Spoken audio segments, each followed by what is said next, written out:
I'm afraid I didn't get my speech in time, so I'm going to be reading this, so I apologize in advance.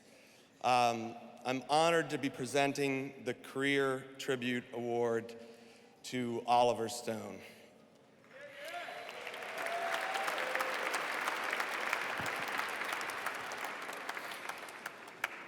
The first time I experienced an Oliver Stone film, I was 13 years old.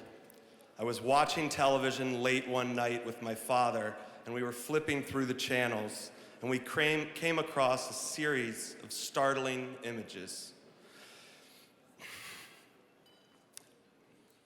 We saw anonymous body bags being loaded into a plane as fresh infantrymen unloaded onto a dusty tarmac. Even though, just like Oliver, my father was a decorated Vietnam combat veteran, he had never actually spoken to me about his experience in the war. From where I sat, it was almost as if it had never happened. But as I held the remote in my hand, deciding if I should quickly change the channel, I looked back at my father.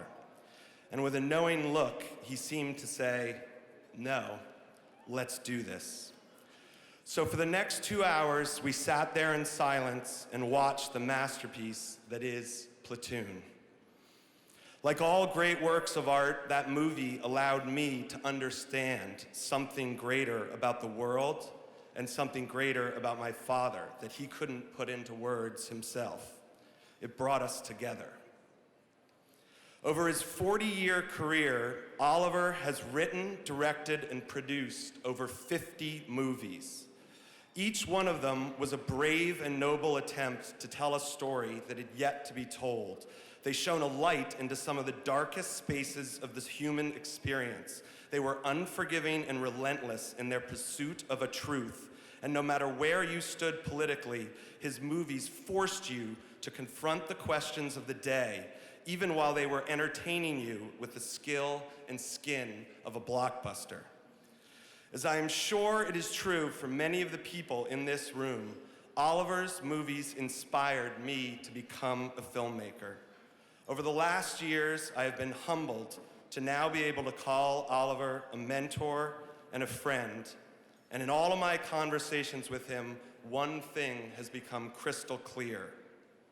To reach the heights of storytelling that he has achieved, it is a day-by-day, hour-by-hour, minute-by-minute battle. It will never get easier. In fact, the hill will only get steeper. But what other choice is there?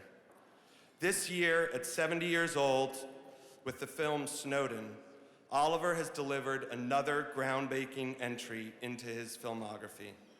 As we stop to take a look at the daunting prospect that is an Oliver Stone tribute reel, I hope that all of us in this room will not feel overwhelmed, but will be inspired to take the challenges of our day and to tell the stories that need to be brought to light.